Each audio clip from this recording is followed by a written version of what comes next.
Well, new worries. The United States could see a wave of deaths from chronic disease. Former FDA commissioner saying this week that poor diet and lack of exercise, that's making Americans unhealthier. Animals don't have chronic disease. We're the only species that roam the planet that are afflicted with chronic disease. So we decided to figure out what's the difference between, animals in the wild and humans. And it really comes down to lifestyle, what they eat, what they don't eat, how they exercise. And then we looked for targets, like what do we have to look at on the body and inside the body to help us eradicate chronic disease. Welcome back to Decentralized Radio, your one-stop shop for education on how you can take back control of your health and your wealth and live outside of the centralized systems that are plaguing our society. We're hosting industry experts every Tuesday live and also releasing podcasts Friday morning. Well, hello, welcome back to another episode of Decentralized Radio. It is me here, Ryan. Tristan, unless he's been busy simping out for Daylight Computer, but I'm all right with it. And I'm here with a really exciting guest. I've been wanting to have him on for quite some time since talking to Ben Azadi about good old Sean here. But Sean, please introduce yourself to the Decentralized Radio audience, because you have a lot of profound research, particularly around metabolism, visceral fat. I want to get into a lot of those things and the importance around those things, especially pertinent to the current state of America's health, which is not exactly amazing. But I'd love to talk about your background, really what got you into the idea of body composition and sort of just improving people's health through the methods thereof. Sure. So I have a pretty interesting background. I grew up in Washington, D.C. in a normal, I wouldn't say middle class. I think we were lower than middle class family background. My dad was a World War II veteran. He worked for the railroad for a while doing manual labor, and then he got a government job. But he enlisted in the military in World War II at the age of 15. He lied about his age. He was on a ship at the age of 16 with kamikaze zeros coming in. And so he ended up with having PTSD. And I kind of put this together later in life. I didn't know. When I was a toddler, I just knew I was terrified of my father. He had a really bad anger management issue. And so as a result, I had a very challenging childhood, but a unique one, because I never had a father I could go to for any problems. So I learned probably between the age of 1 and 2 that I had to figure out problems on my own. And I did that for my whole childhood and into my adulthood. But because I this is retrospectively analyzing myself, how did I get so interested in analysis and problem solving? I formed these skill sets as a toddler, and so they stayed with me. And so I've done a variety of different things, but one of the things I really love to do is that I've always held to is being a troubleshooter. So I went into law enforcement. I worked as a uniformed cop. I did undercover narcotics work. I did undercover organized crime work. I went to law school. I became a criminal prosecutor. And all along the way, I would solve problems and take them on. And I enjoyed the process of solving those problems. It's the challenge and the analysis that's attendant to troubleshooting that intrigued me in getting to that solution. So when I decided in my career as a criminal prosecutor that I felt unfulfilled and I couldn't make a break from my fascination and interest in science, I decided that I would go back to college, because I was a lawyer, and take the necessary science classes that I needed to do to apply to medical school. So I didn't have any sciences.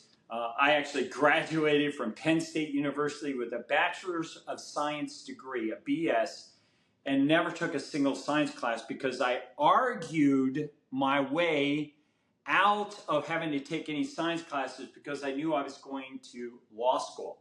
And somehow I convinced the administration of Penn State to give me a BS degree with no science. It was crazy, but that's what I did. I'm a pretty good arguer. So having made that decision to go back and get my science classes, even though I'd been a police officer, I'd been a criminal prosecutor, I was used to wearing suits, going to court as a trial attorney, I took a job as a night watchman, getting paid $7 an hour, sitting at a desk, and all night long I would study.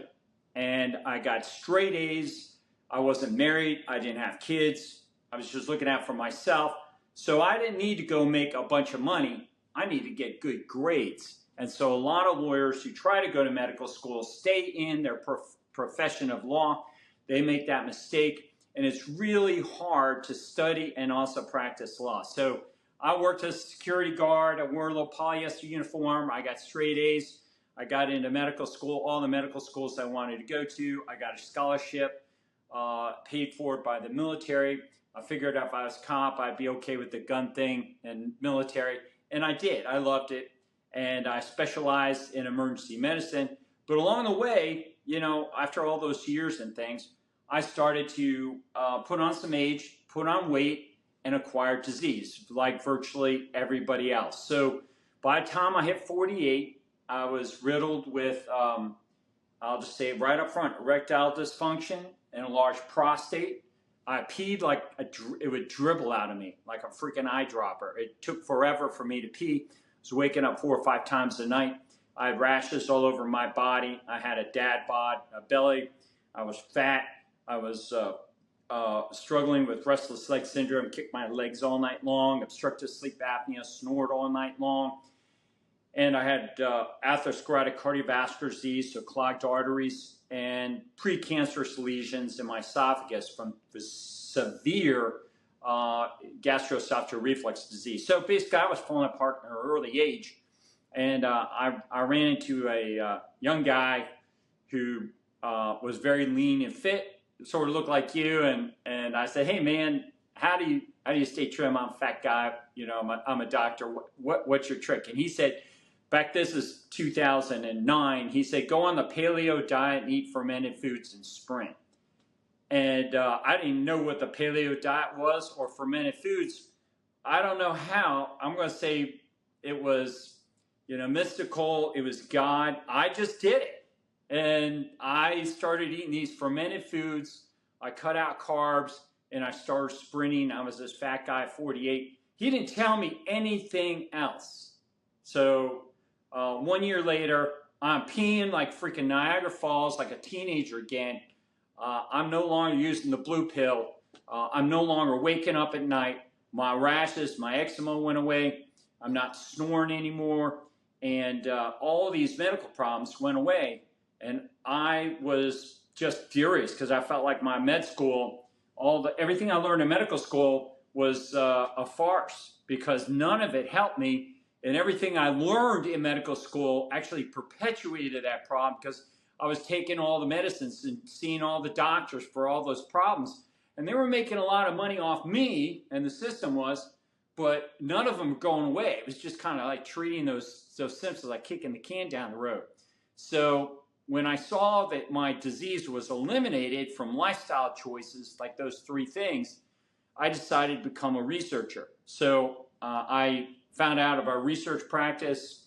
I joined it. I did it full time. I volunteered for 7 years. I didn't get paid for it. Woke up 4 o'clock in the morning, worked till 7 o'clock at night, never took a penny for 7 years to solve this huge problem, the ultimate challenge of my life, which is to solve the problem, the biggest problem in humanity, which from my position, I will argue it to my grave. If anybody's got a bigger problem than this one, you let me know in the comment box, but it's chronic disease. The reason it is because we don't spend more money on any other problem than chronic disease. It's the largest part of our economy is healthcare, of which 90% is chronic disease. So that's where most of the money goes in the entire economy. Most of it is wasted treating chronic disease, which is preventable. And nothing destroys human productivity more.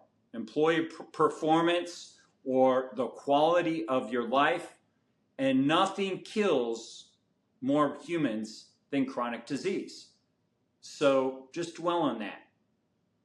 Has anybody listening here ever heard of a bigger problem? And so I became intrigued at that, and I said, I'm going to work to solve it. So that's why this guy got up, worked full-time, volunteering full time to do that for 7 years. And then I took a crappy little job working in an urgent care, in a funny urgent care, okay, as a board certified emergency medicine high speed doctor. I was the best physician in the entire Army. 1 year I got the Outstanding Physician of the Year award. I took care of President Bush, President Clinton, Vice President Cheney. I was a high-speed physician, and suddenly I am sacrificing working part-time in this funny, weirdo little urgent care practice, but I needed a little bit of money to support my 5 kids. So that's what I did. And, I learned to do what I had to do to be able to get the job done. And what I really wanted to do was become a researcher and solve this problem. So that's how I got started doing research. I did it for 7 years. We found out, we looked at what happens in the wild, because animals, Ryan, don't have chronic disease. We're the only species that roam the planet that are afflicted with chronic disease. So we decided to figure out what's the difference between animals in the wild and humans. And it really comes down to lifestyle, what they eat, what they don't eat, how they exercise. And then we looked for targets, like what do we have to look at on the body and inside the body to help us eradicate chronic disease. So we latched on using an MRI on visceral fat deep in the belly, abdomen of humans, fat encasing their hearts.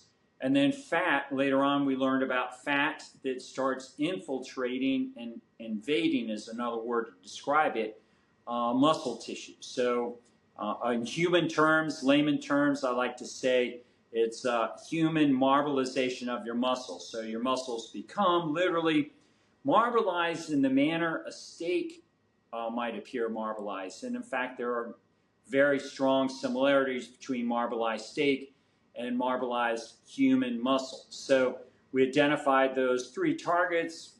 We used MRIs to study a variety of strategies. So we would look at walking versus jogging versus sprinting, and sunshine versus avoiding sunshine, using a sauna versus not using a sauna. And we learned to tweak that fat, because that biomarker can dramatically change in a short period of time. And we became world's experts at identifying these targets and making them make them go away. And so I have done that now for over 10 years, a decade, and I'm the most qualified expert in the world now at getting rid of these dangerous bodies of fat. And then I also learned about a very good fat that you want to have on your body. And these things are not common knowledge.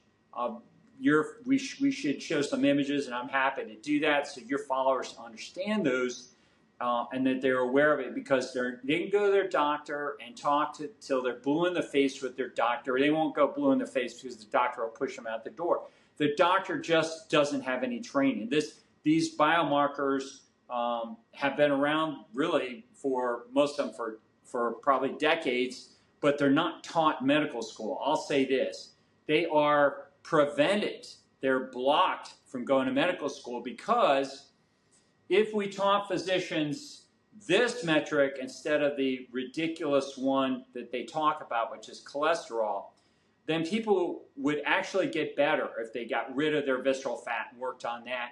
And you can have the most perfect, awesome cholesterol and just drop dead of a heart attack, because it just doesn't work. It doesn't improve your life. It doesn't improve your health.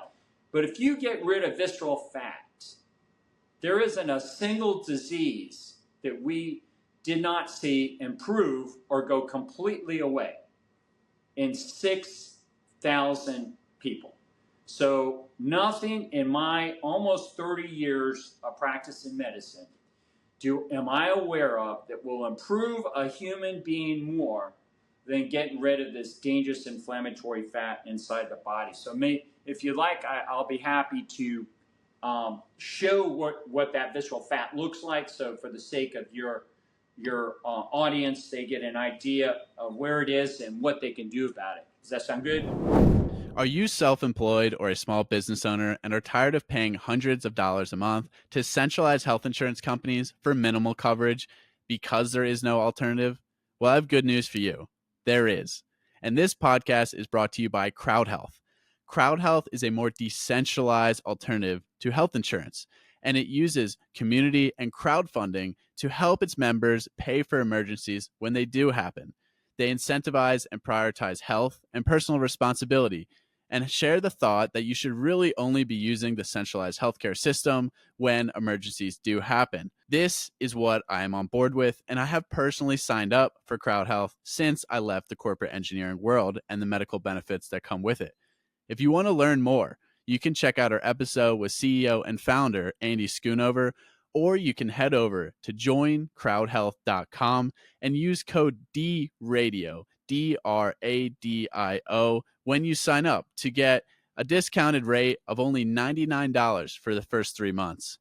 Centralized healthcare is one of the biggest issues in our society today, and I really love what Crowd Health is doing to provide an alternative for people who care. It's fantastic. One thing, I just want to say one thing, because all of what you just said was super profound and meaningful, and I really respect your background and experience, and really being on the inside of the system where a lot of people only have that external view as the patient, like myself, where they walk into the situation of being with the doctor because of a chronic ailment like myself with autoimmune disease, and you realize how flawed and incapable the system is. And I really like that you bring the perspective of it's really an educational flaw to a large degree, because there's a lot of well-meaning doctors that I've met, but the entire system just cripples everything. And when you have a population that's above 90% metabolically insufficient, then you have all of these major problems. So I'll leave the floor to you to talk about visceral fat. And I'd love to get into the other two types of fat as well, and that fat that we find beneficial, because we're born fat for a reason. We can maybe get into some of those things too. Yeah, no, that's great. So when you go into an MRI scanner, we get these images. You're laying on your back and your toes are up, your face is up, and you go ahead and head first. And then we capture images inside the body in what's called the transverse axial plane. So, and it creates almost like a pizza pie slice, and it looks like this. So on an MRI, just so people following along have the benefit of being able to interpret it, because guess who can't interpret these for visceral fat is a physician. It's crazy, including radiologists. There's only one radiologist in the whole world that reads for visceral fat, and that's Dr. Anna Rosa. And she's on Instagram. Shout out to Dr. Anna Rosa, Anna C. Rosa _rad, R-A-D. She's an awesome follow for IG. And I think she's also on Twitter and other social media. So this image here, on an MRI, fat shows up as white. So anything that is white is either fat or water or some liquid. And so we can see right in the center all this white, and that's the visceral fat. So it resides in your abdominal cavity, and in many cases, it's going to be the largest part of your abdomen. And so, and this individual here, this is who actually turned me on first to this biomarker, Dr. Zheng, CJ Zheng. Shout out to Dr. Zheng. He was, credit to him, he was the one that found it on his own.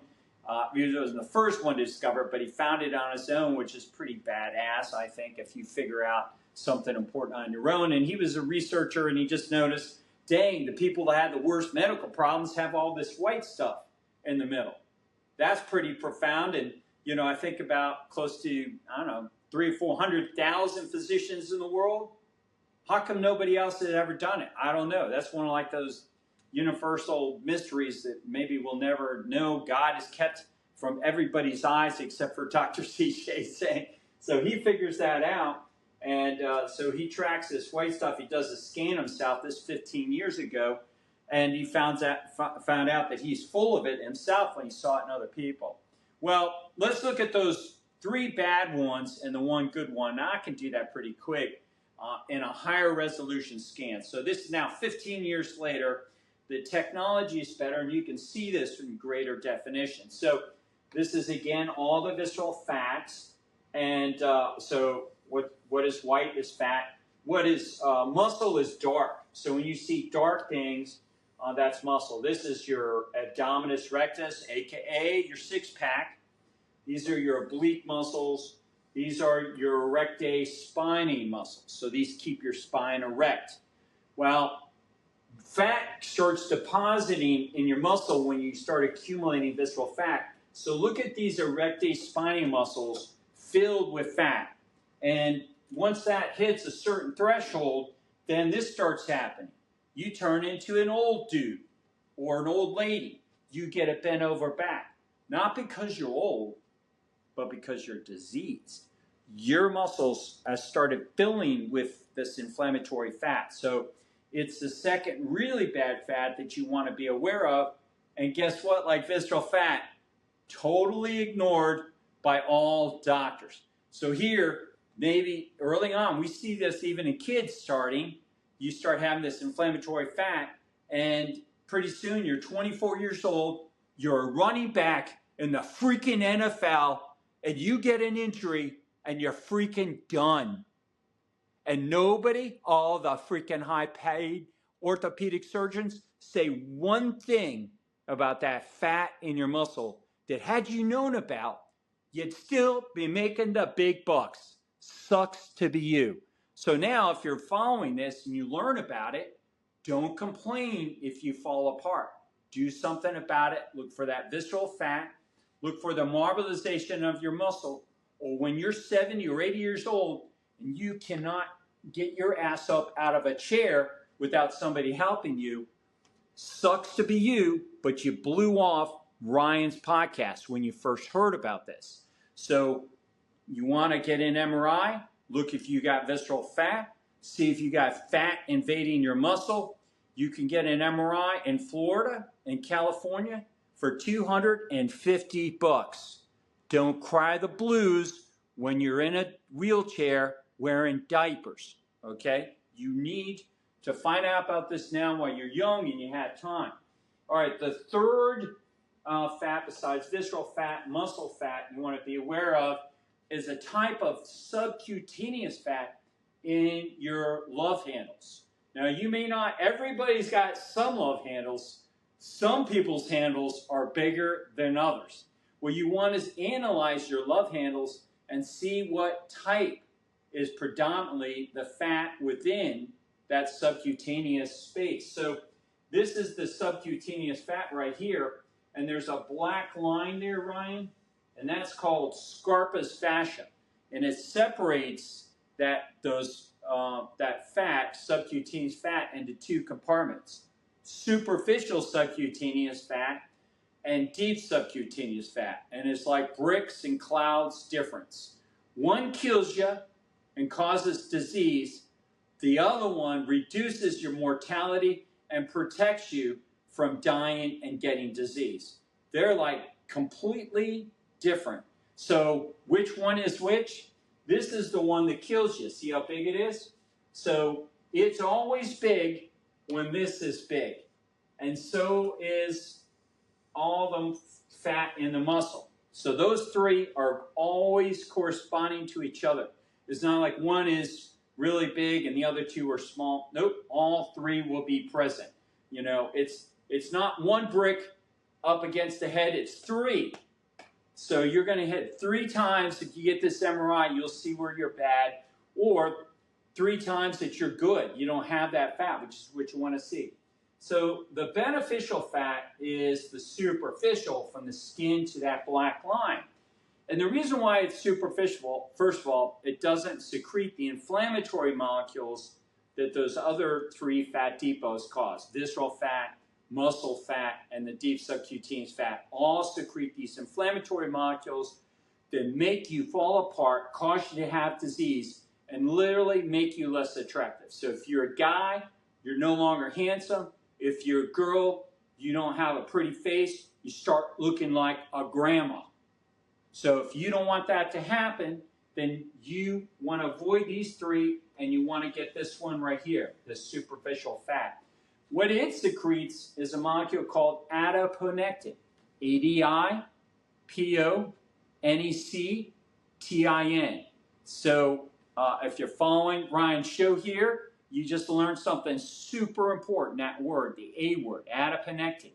Write it down, Google it, and you want more of it. Your body makes it from this particular fat depot right there. And I'm just going to call out Big Pharma. They don't want you to know anything about adiponectin because that's going to get you better and keep you from taking medications. So, and they don't want you to know about visceral fat, muscle fat, and deep subcutaneous fat either. So those are the three bad ones, and that's the one good one. And what do you do? I told you can go to Florida, you can go to California, Los Angeles, you get these MRIs for $250. Most places, though, realistically, you're going to end up paying between $500 and $750 for an MRI, cash pay. And don't think insurance will pay for it. It won't. And don't be a lightweight and say, well, I'm not going to get it. Insurance won't pay for it. You're going to let insurance companies, their policies, decide what kind of health you're going to be in? No. The bright man or woman is going to say, to heck with that. I'm going to make my own decision. I'm putting my money into my body, make that investment. Don't go and put it in some stupid car. I drive an 18-year-old car. I put my money in my follow-up on my MRIs, and I buy good quality, organic food. I'm not buying a bunch of crappy food. And so I buy quality. I am luxurious when it comes to my health because my body is my most important physical asset. And I try to get my clients to understand that as well. So spend the money on an MRI. You want just an abdominal MRI. In my medical practice, in about 12 states now, we do this online virtually. So if you're in one of our 12 states that we are licensed to practice medicine in, we will order an MRI for you. We will include the cost of that MRI in a consultation. You get 1 hour with a physician. We could do 5 minutes, but we're not in it to make money in 5 minutes. We're in it to change your life. So you're getting 1 hour with me or one of my physicians so we can turn you around. So it is expensive, $3,500. Get that MRI, 1 hour with the doctor, and you also get 1 month of follow-up with our coaches. So you're ready for a change in your life. You want to turn yourself around. 1 hour consultation, 1 month of follow-up will cost you $3,500. You'll learn about these biomarkers, and once you learn about them, you don't have to deal with Sean O'Mara anymore. In my practice, we want to teach you how for the rest of your life, you can get better and never have to go to a doctor again. What do we call this? Disruption. We want to disrupt how the healthcare system is currently taking care of people. We don't want to treat people. We want to get them optimally healthy, living healthy, and we want to slay the giant of chronic disease in the process. So that's a little pitch at the same time. Try to make it a little bit easier. Not everybody's going to have $3,500, but the majority of people will have $3,500 to do a reset that literally they're going to get better for the rest of their life. And I think too, when it comes to investment in health, and this is sort of an issue I've come across, like speaking to people on my end, trying to get them to sort of take some initiative, is it's sort of like going to the gym. Like everyone really has time for their health. It's just making it a priority that matters.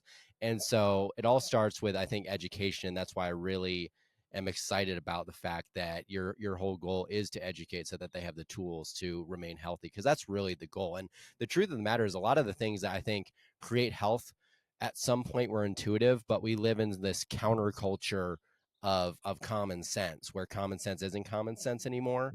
And so what it means to be human has sort of been flipped on its head, traded for convenience. And one thing I'd sort of love to jump in with you right here is, I look at health. I mean, there's a lot of ways to look at health. You can look at it like a pyramid or pillars. I kind of like to look at it as a stool with 4 legs. And a lot of people are walking around with a bunch of those legs missing. Maybe even they have negative amount of legs. But if you had to create sort of like a pillar system or a stool of health, meaning the seat is your vitality and these things are holding you up, how does one achieve that when they come into you with high amounts of visceral fat. They're just inflamed all to hell. What are the major approaches you found studying people with these problems that lead them to the most success and the greatest longevity thereafter? If you're a health conscious food consumer who's also very active, you know how big of a struggle it is to find a bar that is both convenient and nutrient dense. That's why I was so excited when I discovered the Alpa Bar.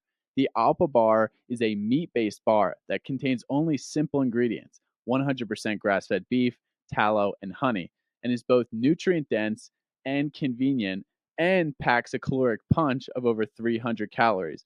For me, this was a game changer and is now the go to snack and fuel source I use when I'm hiking, camping, hunting, skiing, or doing anything in the outdoors and I don't have the resources to cook a full meal. The Alpa Bar is made proudly in Colorado and only uses locally sourced meat. JJ and Rob are also extremely based and accept Bitcoin for payment. I highly recommend you check out the Alpa Bar for any time you need a nutrient dense and convenient snack on the go. Check them out at eatalpa.com and use code DRadio5 at checkout to get a 5% discount. And if you pay in Bitcoin, you can get an additional discount on top of that. That's eataupa.com and use code DRadio5 at checkout. Yeah, really great question. So I'm going to give you what I think is the best answer, and we'll pull it up here. But quick story about it. We developed all these strategies for the National Science Foundation and ended up with over 20 of them. And I printed them out on a single sheet of paper, and then I'd run around and give it to everybody, and nobody would do it. Nobody would do them because, one, they didn't know they have a problem. They didn't know whether they had visceral fat. They kind of maybe believed it or whatnot. But you give out 20 strategies to people that don't think they have the problem. They never change their life. And so even your audience today, if I gave them the 20 right now, 99% of them won't do it because they just don't think that problem. Well, I'm okay. I'm good. I'm sure I don't have it. Oh, yeah, you sure? Guess what? Everybody has it.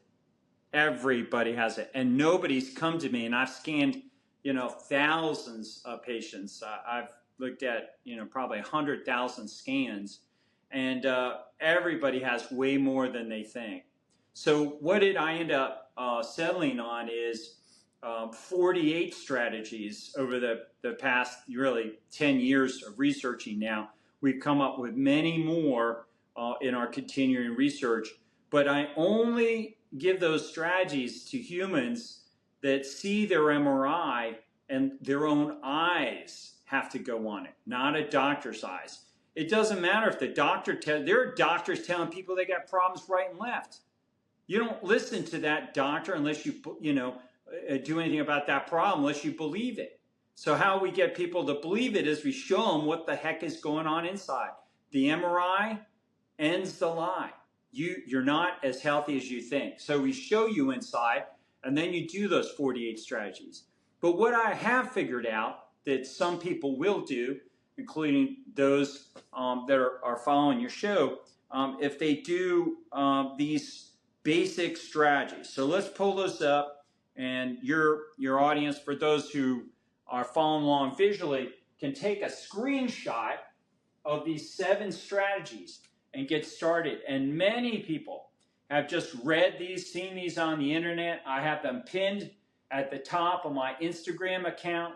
I have them in multiple YouTube videos in my YouTube channel. So if you can't, for some reason, get a good screenshot today when you're watching this, then go to my IG, my Instagram account, and it's pinned at the top in nice details, and you can get those things. So just doing them, oftentimes people, those 7 basic things, people will at least start. Actually, many have turned their whole lives around, changed their lives by doing that. But really, you need some help when it comes to this 6th one here, optimizing all those things. That's where you come to my practice and you work with one of my physicians or work with one of my coaches, and we will totally optimize you. Or you do a consultation through the internet where we can do a 1-hour consultation with physicians, Or if you just want to work with one of our coaches for like 15 minutes, you can work with one of my coaches for, I think it costs you $50 for 15 minutes. Now, they're not going to give you all 48 strategies because you didn't get that MRI and it's not going to work on you, but they'll help you with these and explain these to you. So it's a good way to get started, just doing those basic strategies. These recommendations here will really dramatically start eliminating visceral fat, but you're just way better off getting that MRI scan and then seeing it improve and repeating it. By the way, an MRI scan does not have radiation, so you don't have to worry about being exposed to radiation. Well, I don't want to get any radiation. All it uses is a magnetic field, so it's safe to go into, and unless you have like an implantable pacemaker or something that you can't go into a magnetic field, you should be able to very easily and safely go into a MRI scanner. No, that's super helpful. I mean, one thing I think about, and maybe this is sort of kind of taking it a different direction, but it sort of reminds me of something you said that I thought was pretty important to your story at the beginning, but I think sort of is a pattern I've seen transcend disease states, and also just people that tend to find these ways of trying to heal themselves. As you mentioned, growing up in sort of a less than ideal situation, and how in turn you actually turned that situation into a strength. For me, very different situation. I was very much babied, and that was not great for me. Thumbs up. Don't know why it does that. But when I was sort of kicked out of my house after, well, not kicked out, but during college, left home, I sort of was like on my ass because I was like, oh, great, I have to do this thing called life now. And I really haven't been preparing like I should have been. Should I have been like maybe forced to do more things for myself as a like teenager, which in retrospect, I wish I had.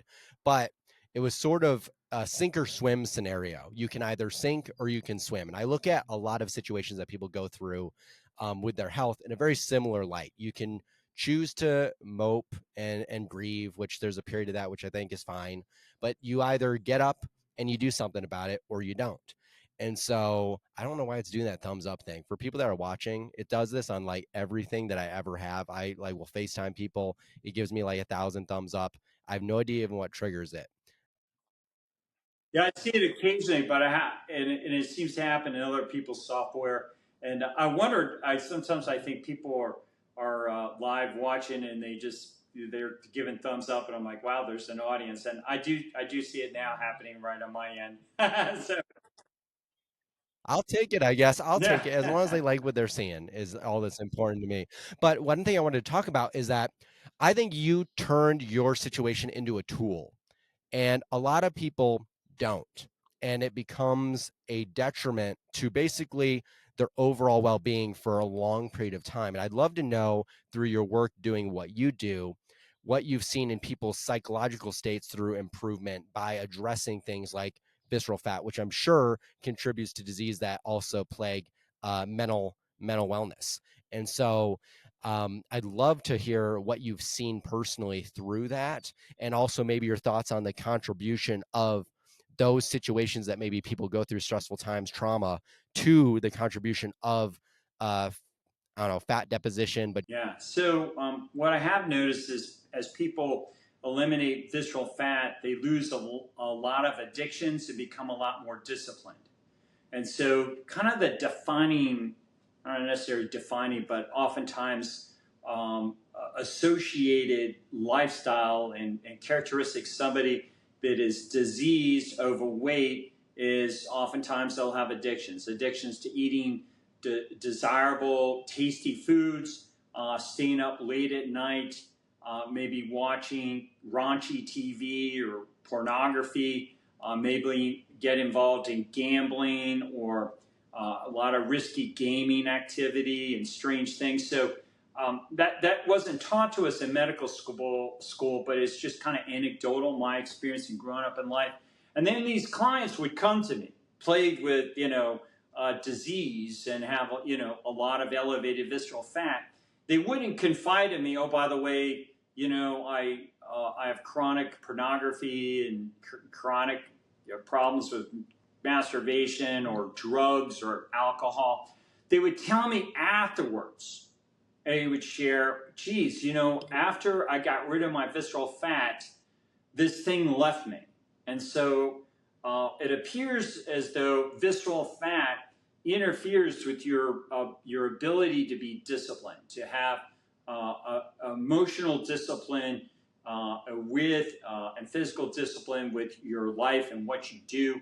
So it's just an anecdotal experience. I'd love to do very large studies with people that admit to addictions and purpose to get rid of visceral fat and these other depots and increase their adiponectin through superficial subcutaneous fat, and see if it provides insight. So what I have noticed is people that have an ability to select for being better as opposed to select for pleasure will end up living better lives. And so this was studied in the 1960s, like around 1968 in the marshmallow study. I don't know if you ever heard of that, but they took these kids and gave them marshmallows and put two in front of them, and if you wait 15 minutes, we'll give you two of these, but you can eat one now and you just get one. And they followed those kids, and early on those pathways were formed, and the kids that ate the thing right away ended up gaining weight a lot sooner. They got addictions, they got poor grades in school, they were more marginalized in the workplace.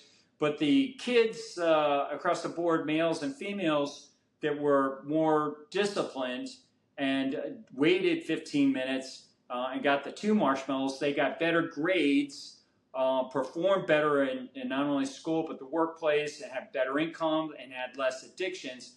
And it completely corresponded to the time factor. So the sooner you gave in, the worse off you were. The longer you made it, the better off you were. And that study played out. And from an anthropological standpoint, Ryan, adding some science to this, there's a term called selection pressure that was a paramount characteristic present in our ancestors that's gone today. And selection pressure was that force in our existence that caused us to make the best choices about our bodies so that we could survive longer and we could hunt better. Because if we were more disciplined about our bodies and our health, then we could bring home more meat and live longer, and we could survive better. Now today, that's really not it doesn't even exist. Everybody gets to pretty much live. We can make the average man or woman live to be about 77 years of age. And the first time in humanity in the past 3 years, maybe 4, our life expectancy is starting to go down. And it's not just COVID, it started before COVID. And so we're losing that race. We're for the first time, we're starting to die at an earlier rate than ever before recorded. And so selection pressure has been removed, and no longer, nobody really thinks about, I better not eat that because I may not live as long, or I better not eat that because my quality of life is not going to be as good. People just don't feel that. It's not a pressure. It's not an influence. And so I like to say selection pressure has been replaced by selection pleasure. That we just want what we want right away. We want the good tasting food. We want to feel good. We want this. We want that. And very few men and women actually analyze themselves on a daily basis and daily choices for what makes sense to optimize their body. But if you're listening today and that intrigues you, start living that way, and you will quickly separate yourself from the masses of people who are going over the cliff, accumulating chronic disease, and end up in nursing homes wearing diapers because they have stool and urinary incontinence, and adult diapers are now outselling baby diapers. And if you're not aware of that, you need to be. You better have an anti-diaper plan in place to keep that from happening to you. Otherwise, it's going to be reality. You're going to be laying in your stool until somebody comes, rolls you over, wipes you up. You better hope they do a good job and dresses you up with a nice new nappy.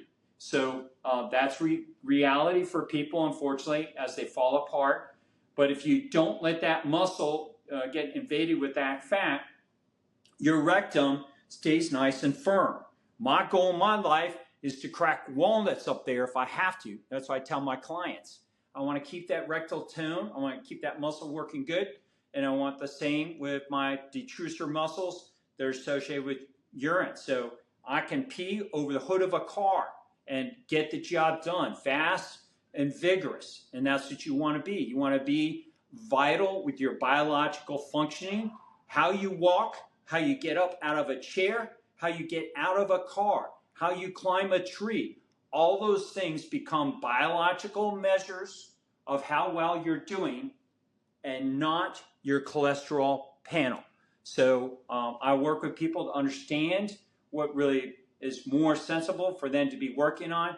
We do one-on-one studies. We call it an N of 1. We don't do studies at 10,000 people. We do studies of just one client at a time. And when it comes down to it, do you really care what's happening to anybody else? You care about what's happening in your body. So that's why we've adopted this approach. We focus exclusively on working with our clients to get the best results in the world. Artificial blue light from technology is destroying our health. It disrupts melatonin production, sleep quality, and our circadian rhythms, which has been linked to pretty much all chronic disease. It also rewires our dopamine reward system, which makes it addictive by design. That is why I'm so thankful to have found the Daylight computer, the first company in the world making a computer that has a blue light free screen. They use paper reflective screen technology, so it's blue light free, flicker free, eye strain free, and is easily used outdoors, so you can use technology while getting the benefits of full spectrum sunlight. For more information, you can listen to our recent podcast with the founder of Daylight Computer, Anjan, on his incredibly inspiring story on why he wants to bring technology to the masses that is not detrimental to our health. You can go to buy.daylightcomputer.com/dradio to pre-order the Daylight tablet today and begin using your technology in a fashion that's way more in line with our biology and nature. I really respect it. I think a lot of what you just said can resonate with so many people, and it really it caught my feels because I think about people in my life that did go down, a way that I knew they didn't have to go down in later life, and it's really hard to watch. And I think everyone that's listening to this has somebody in their life that they've lost through not the most, emotionally happy way. I mean, it's devastating. I mean, neurodegenerative disease is quickly overtaking, becoming the number one illness in the United States, followed by heart disease, cancer, and all those things. And it doesn't need to be that way. And I really like what you said about cholesterol panels, because I use my dad as an example, and he'll be fine with me bringing him up because I like to trash him a little bit. But he's a 60-year-old guy, done all the right things by a standard of care perception, had controlled LDL cholesterol, overall cholesterol for 30, 40 years via statins, and still he's still in the 93rd percentile of his CAC score at 60. And so those markers, I basically told him, you did all the right things and you just disproved the cholesterol hypothesis by yourself. Now do something about it. Listen to my podcast. And so, yeah, it's really important because there's many things you can do that are, once you sort of understand them, they seem super intuitive, and you're almost like, how did I miss this for most of my life?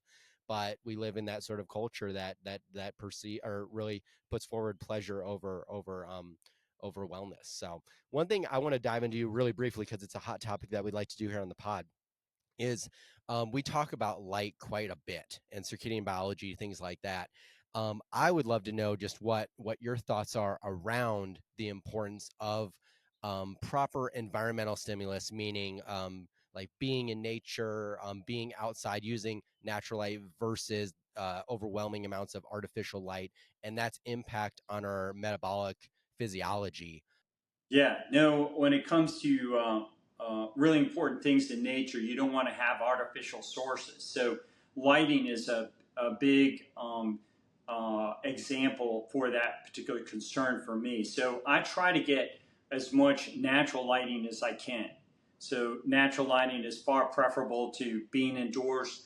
But you know, if we were outdoors, it wouldn't be possible for us to be doing this podcast and reaching more people to make them awesome, like we're doing right now. But I will guarantee once I finish this podcast, I will go outside because I have an outdoor office. I have a stand-up desk outdoors, and I create a little small tent for my laptop, and I get the job done outdoors with natural light and get as much natural sunshine as I can. And I know there's some people listening today that are probably scared about the sunlight. Well, you know, let me just start with this premise. The sun's been around for probably 1 billion years. We've been around for several 100,000 years, if not 1 million years. And so we've been adapted. Our species grew up adapted to the sun. The people that have to be afraid of the sun are people that no longer have adaptation for the sun. They've lived like cave creatures indoors. They've eaten a lot of sugars, inflammatory foods. And so even something like the sun becomes concerning and problematic for you. But if you cut out processed foods, you can just Google keto, sunburn. You can Google carnivore, sunburn. And you see all these people tolerate the sun way better. And actually the sun is meant to optimize its source of light. So let me just explain an interesting concept to you in the context of sunshine called the human dashboard. So the human dashboard is something that I came up with, and it's eventually going to replace MRIs. But right now, people want to see medical crap. You know, I can't teach them about their body. I sound like woo-woo, some kind of a voodoo medicine man if I start telling you all these things from the get-go.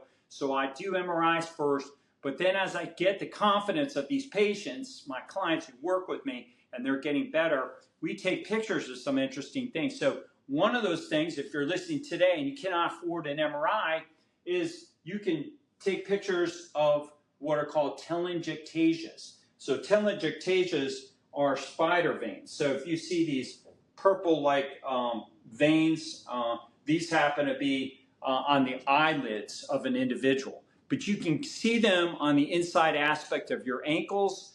And guys, as you get older, this goes on your foreskin. Your skin of your penis gets these purple things. Now, what they actually are a sign of poor metabolic health. Okay, you get this. The tissues are so oxygen deprived and they're not being supplied with good nutrients and energy. And that blood going into those vessels just basically say this: I suck. Okay, so when you have those things, they're not good to have. And women go around and they're trying to get their spider veins stripped and injected and all this stuff because they're all freaked out because their biology tells them if a boy sees this, I'm not going to be attracted to him. And it's true. You know, guys get turned off by this. But if you go out in the sunshine, you pay attention, they improve immediately when you go out in the sun. The faster they improve, the more of a biological badass you are. It actually becomes a metric like how good you are when you go on that sunshine, how fast they improve. And so sunshine will improve them. A sauna, 20 minutes in a sauna will improve it. And sprinting, if you do like maximum intensity exercise, you do sprinting, that's going to improve them. And the other thing we notice improving them is fasting, doing extended fasting. So besides those spider veins, again, they're on the inside aspect of your ankles, not the outside. Sometimes they're on your thighs, they're on your foreskin. When you're young, you may have a very, very small amount, but by the time you're 60 years old, we're talking purple kielbasa, baby. It is really gross because those veins, and with that, ED, you got nothing, no good blood flow, okay? So what happens, I work with my clients, get the blood flow going, those spider veins go away, they don't have a purple kielbasa anymore, it's looking a lot cleaner, and women's legs improve, and their appearance and their performance improves as you get that blood flow going. So pay attention to spider veins in the sunshine, sauna. sprinting, maximum intensity exercise, not jogging, but sprinting. And the other one are visible pulses. You're not going to see it on this camera, but I have visible pulses all over my body. So you shouldn't have to feel a pulse. You should just look at your artery and see that bad boy. And we're not talking fast, okay? You just have no concept for it. So it's not like when we go out in the sunshine and it starts beating faster. What I'm speaking to is the magnitude. You go on that sunshine, it gets much bigger, okay? That means more blood flow. If you pay attention to something like going out in the sunshine and you see your blood is flowing better, then you start to think about that.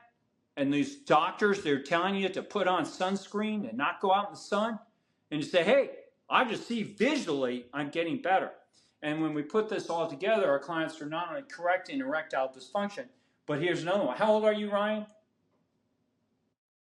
All right, so you probably still got this a little bit. I'm 28. But you didn't have it like you had it when you're 15.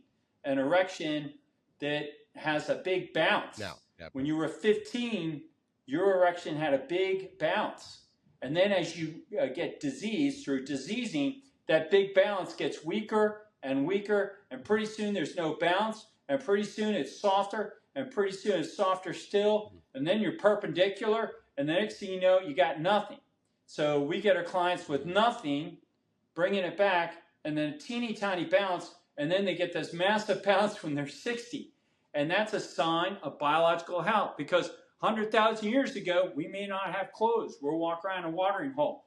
It's Ryan and Sean, and Ryan's got nothing, and Sean's got the big bounce. Well, guess who's going to get the beautiful maiden awaiting and the watering hole? The guy with the big bounce, okay? Showing blood flow that you could, because you're going to be able to hunt better. You're going to be able to bring home the meat better. And it's all about appearance and performance. It's not about numbers and a cholesterol panel. So this is how we're going to disrupt healthcare. We educate people on the markers that they should be paying attention to. And our best clients are people that work in companies, organizations that are familiar with KPI, key performance indicators.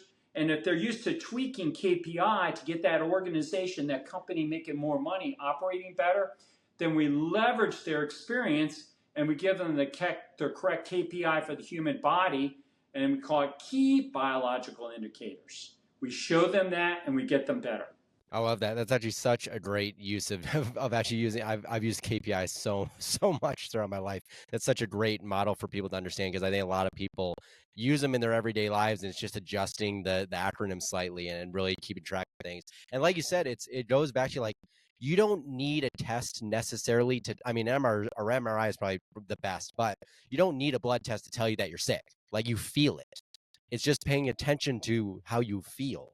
That I think it's really funny that we've just lost so much connection. It's about just like coming back to it a little bit. As we kind of come to the end of the podcast here, I'll jump into something that everyone freaking talks about, but I'll just get your thoughts on it anyways.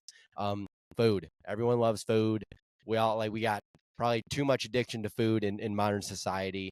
How do you, we mentioned paleo earlier, but how do you approach food with clients that are dealing with like massive amounts of these issues? Because I'm still dealing with my dad, who's like, I'll do it right, 4 or 5 days a week. And then I'm having one day where it's my day. And I'm like, no, dude, you gave up that 30 years ago.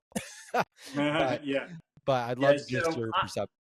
I tell people, that based anecdotally on experience, that everybody should start an elimination diet and try to figure out what is safe for them to be eating and what they can tolerate and metabolize correctly. So in my opinion, the ultimate elimination diet is, excuse me, is the carnivore diet, where you just eat meat and you cut out vegetables. And what I found is, if you eat the meat with a small amount of fermented vegetables, like kimchi, kvass, fermented beets, fermented carrots, just for their microbial benefit, not sustenance, that's the best diet. And then people could consider down the road adding back in maybe fresh fruit or fresh vegetables but there are a lot of lectins, oxalates, and these other kind of microtoxins that are present in small quantities in plants and vegetables that cause people to have autoimmune reactions. And AI is being more increasingly connected to a lot of these sources. Well, when you ferment vegetables and fruit, it gets rid of these microtoxins. Fruit don't really have, there's not a lot of examples, maybe avocados, but for the most part, fruits don't have these toxins, but they have carbohydrates and fructose in them. So when it comes to most of my clients, they're really pretty bad off by the time they're executives or older, and they have a lot of medical challenges. So I don't let them have a cheat day. When there's no position or place for a cheat day, because you're just cheating yourself. And if you think you're just eating for yourself, I might go along with it, but you're not. You're eating for microbes that are inside of you, and so they don't stop working when you that one cheat day. Okay, so you just feed them, all of this food that lingers around for 3 to 5 days, and it provides this sustenance for them for a long time, and they're causing all sorts of poor metabolites, inflammatory molecules that these bad microbes that live inside of you secrete, and then your gut wears out, and then when you're 60 years old, you're not able to absorb protein, and you start losing muscle mass. Now, if you can see me, I'm 61 years old.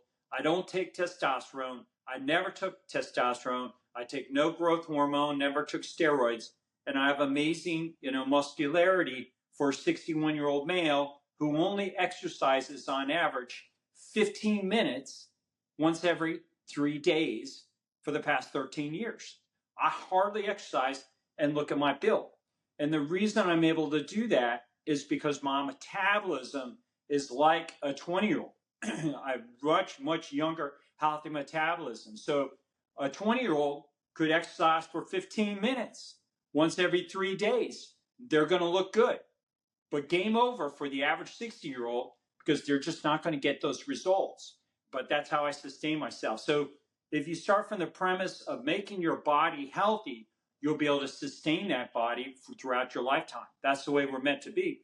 But almost nobody is like that. So they start cheating, testosterone, steroids, fake crap, what I call exogenous, because they don't want to carry the water. They don't want to carry that bucket of water. They want a pill. You're a lightweight. You want a shot. You don't want to do the work. And it's the person that does the work that gets the benefit. You take that escalator to the top building, you may get the same spot as the person who takes the stairs. But the woman or man who takes those stairs is getting better all along the way. And you're not. So you may get to that top, but your end result, you're not going to be in this exact same condition as that person's up there at the top with you. So don't take shortcuts when it comes to your health. Really, really powerful, Sean. I think that's a great place to sort of end this. I mean, I know you've mentioned like a lot of resources that people can reach out to you as well and find more information, but I want to give the floor to you just to point people to any direction you would like them to come and just learn more, maybe work with you, etc. Yeah, so you can these links here. If you take a screenshot, and I'll just say it for people listening, my website is just drseanomara.com, drshawnOmara.com. My Instagram is just Dr. Sean O'Mara. My Twitter is Dr. Sean O'Mara. X is Dr. Sean O'Mara. My YouTube is Dr. Sean O'Mara. My LinkedIn is Dr. Sean O'Mara. And you can also, I have an ebook that you can buy if you're interested. Anybody's listening, you can just go to a cool website called growingbetterNotOlder.com. GrowingbetterNotOlder.com, which is my kind of mantra. You want to grow better, not just grow older. And in there, you can buy the book. All my social media links are in there. I have a subscriber community. If you like my vibe and say, yeah, I kind of like that guy, but, I'm unemployed right now. I can't throw down $3,000 to work with him on getting an MRI. Join my subscriber community. hang with other people that want to optimize. We have a subscriber community, and you can get access and find out about working with my coaches, who are all biological badasses that will help you become a biological badass too, if that's what you'd like to do. Well, I appreciate it, Sean. I had a lot of fun, and I really appreciate everyone listening here today. I'll see you again in another episode of Decentralized Radio.